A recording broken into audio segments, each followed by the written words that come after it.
Micro finance ಸಂಸ್ಥೆಗಳ ದಬ್ಬಾಳಿಕೆಯನ್ನ ಖಂಡಿಸಿ ಗೌರಿಬಿದನೂರು ನಗರದ 17ನೇ ವಾರ್ಡ್ ಆಜಾದ್ ನಗರದ ಮಹಿಳಾ ಸಂಘದ ಮಹಿಳೆಯರು ಬೀದಿಗಿಳಿದು ಮೈಕ್ರೋ ಫೈನಾನ್ಸ್ ಸಾಲಗಳ ಮನ್ನಾ ಮಾಡಬೇಕೆಂದು ಪ್ರತಿಭಟನೆ ನಡೆಸಿದರು.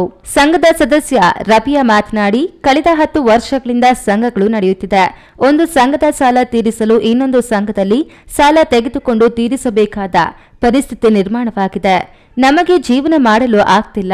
ಸಾಲವನ್ನ ಮುಕ್ತಿ ಮಾಡಬೇಕೆಂದು ನಾವು ಬೇಡಿಕೊಳ್ತಿದ್ದೇವೆ. ಸಂಘದಲ್ಲಿ ಯಾರಾದರೂ ಕಟ್ಟಿಲ್ಲ ಅಂದ್ರೆ ಇರುವವರು ಹಾಕಿ ಕಟ್ಟಿ ಎಂದು ನಮ್ಮ ಮೇಲೆ ಒತ್ತಡ ಹೇರುತ್ತಾರೆ. ಫೈನಾನ್ಸ್ನವರು ಮಾತನಾಡುವ ಭಾಷೆಗೆ ಎದುರಿಕೊಂಡು ಮಾನ ಮರ್ಯಾದೆ ಹೋಗುತ್ತದೆ ಎಂದು ಮನೆಯಲ್ಲಿರುವ ವಸ್ತುಗಳನ್ನು ಮಾರಿ ಸಾಲವನ್ನ ಕಟ್ಟುತ್ತಿದ್ದೇವೆ. ಇಲ್ಲಿ ಪ್ರತಿಯೊಬ್ಬರಿಗೂ 5 ಲಕ್ಷದವರೆಗೂ ಸಾಲವಿದೆ.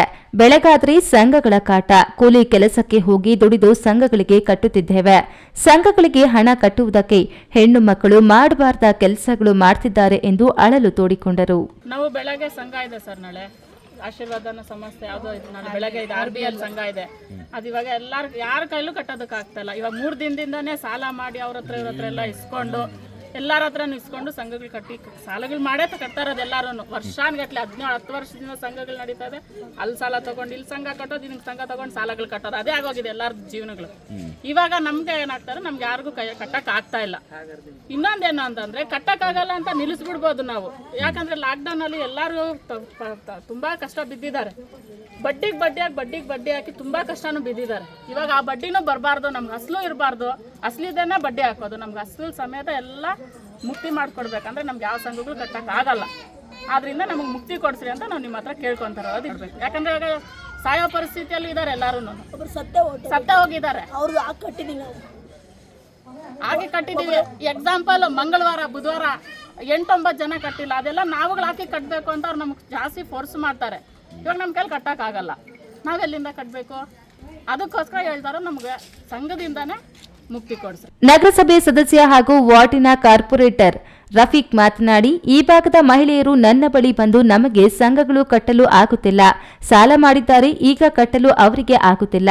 ಸಾಲ ನೀಡುವವರು ಸಹ ಪರಿಶೀಲನೆ ಮಾಡಿ ಸಾಲ ನೀಡಬೇಕು. ಒಬ್ಬೊಬ್ಬರಿಗೆ 5-6 ಸಂಘದಲ್ಲಿ ಸಾಲ ಕೊಟ್ಟಿದ್ದಾರೆ, ಇವರು ತೆಗೆದುಕೊಂಡು ಬಿಟ್ಟಿದ್ದಾರೆ. ಸುಮಾರು 10ರಿಂದ 15 ಜನ ನಮ್ಮ ಆಜಾದ್ ನಗರದಲ್ಲಿ ಸತ್ತು ಹೋಗಿದ್ದಾರೆ. ಆಲೋಚನೆ ಮಾಡಿ ಹಾರ್ಟ್ ಅಟ್ಯಾಕ್ ಬಂದು ಟೆನ್ಷನ್ ತೆಗೆದುಕೊಂಡು ಸತ್ತು ಹೋಗಿರುವ ಸಂಘಟನೆಗಳು ನಡೆದಿದೆ. ಅಧಿಕಾರಿಗಳು, ರಾಜಕಾರಣಿಗಳು ಪಕ್ಷಾತೀತವಾಗಿ ಬಂದು ಇಲ್ಲಿನ ಜನರ ಸಮಸ್ಯೆಗಳನ್ನು ಪಾಲಿಸಿ ಉನ್ನತ ಮಟ್ಟದಲ್ಲಿ ಚರ್ಚಿಸಿ ತೀರ್ಮಾನ ತೆಗೆದುಕೊಂಡು ಸಹಾಯಕ್ಕೆ ಮುಂದಾಗಬೇಕೆಂದು ತಿಳಿಸಿದರು. ಸಮಸ್ಯೆ ಜಾಸ್ತಿ ಆಗೋಗ್ತಾ ಇದೆ. ಸಾಲಗಳು ನಾವು ಕಟ್ಟಕ್ಕಾಗ್ತಾ ಇಲ್ಲ. ಈ ಸಂಘಗಳಿಗೂ ಬೇರೆ ಕಡೆನೂ ಗಲಾಟೆ ಮಾಡ್ತಾ ಇದ್ದಾರಲ್ಲ, ನಾವು ಸುಮ್ಮನಿದ್ರೆ ಹೆಂಗೆ? ನಾವು ಒಂದು ಗಲಾಟೆ ಮಾಡೋಣ, ಎಲ್ಲರ ಜೊತೆಗೆ ನಾವು ಇರೋಣ ಅನ್ನೋ ಮಾತು ಇವರೆಲ್ಲ ಹೇಳಿದ್ರು. ಅದಕ್ಕೆ ನಾನು ಇವಾಗ ಸಾಯಂಕಾಲ ಎಲ್ಲ ಸೇರಮ್ಮ ಮಾತಾಡೋಣ ಅಂತ ಮಾತಾಡಿದ್ವಿ. ಅದೇ ಇವರೆಲ್ಲ ಸಾಲ ಏನೋ ಮಾಡಿದ್ದಾರೆ, ಇಲ್ಲ ಅನ್ನಲ್ಲ, ಮಾಡಿದ್ದಾರೆ, ಕಟ್ಟಕ್ಕಾಗ್ತಾ ಇಲ್ಲ. ಒಬ್ಬೊಬ್ಬರಿಗೆ ಇವರು ಸಾಲ ಕೊಡೋವರು ಎನ್ಕ್ವೈರಿನೂ ಮಾಡಿ ಕೊಡಬೇಕು. ಒಬ್ಬೊಬ್ಬರಿಗೆ 5-6 ಸಂಘಗಳಲ್ಲಿ ಕೊಟ್ಬಿಟ್ಟಿದ್ದಾರೆ. ಇವರು ತಗೊಬಿಟ್ಟಿದ್ದಾರೆ. ಕೊಡ್ತೀವಿ ಅಂದರೆ ಯಾರಿಗಾದ್ರೂ ಆಶೆನೇ ಇಸ್ಕೊಬಿಟ್ಟಿದ್ದಾರೆ. ಕಟ್ಟಕ್ಕೆ ಇವಾಗ ಆಗ್ತಾಯಿದೆ. ಸುಮಾರು ಒಂದು 10-15 ಜನ ನಮ್ಮ ಆಜಾದ್ ನಗರದಲ್ಲಿ ಸತ್ತೋಗ್ಬಿಟ್ಟಿದ್ದಾರೆ. ಹೆಂಗೆ ಸತ್ತೋಗಿದ್ದಾರೆ ಅಂದರೆ ಹಾರ್ಟ್ ಅಟ್ಯಾಕ್ ಬಂದು ಆಲೋಚನೆ ಮಾಡಿ ಸತ್ತೋಗಿರೋದು. 1-2-3 ಹೆಂಗಸರು ಸತ್ತೋಗವ್ರೆ, ಒಂದು 5-6 ಜನ ಗಂಡಸರು ಸತ್ತೋಗ್ಬಿಟ್ಟಿದ್ದಾರೆ ಟೆನ್ಷನ್ಗೆ. ಶುಕ್ರವಾರದಂದು ನಗರೋತ್ಥಾನ ಕಾಮಗಾರಿಗಳನ್ನು ಪರಿಶೀಲನೆ ಮಾಡಲು ಬಂದಿದ್ದ ಜಿಲ್ಲಾಧಿಕಾರಿ PN ರವೀಂದ್ರ ಮಾತನಾಡಿ, ಬಲವಂತದಿಂದ ಮನೆಗಳ ಬಳಿ ಬಂದು ಸಾಲ ವಸೂಲಿ ಮಾಡಬಾರದು, ಅದು ಅಕ್ಷಮ್ಯ ಅಪರಾಧವಾಗಲಿದೆ. ಕಡಿಮೆ ಬಡ್ಡಿ ದರ ವಸೂಲಿ ಮಾಡಬೇಕು.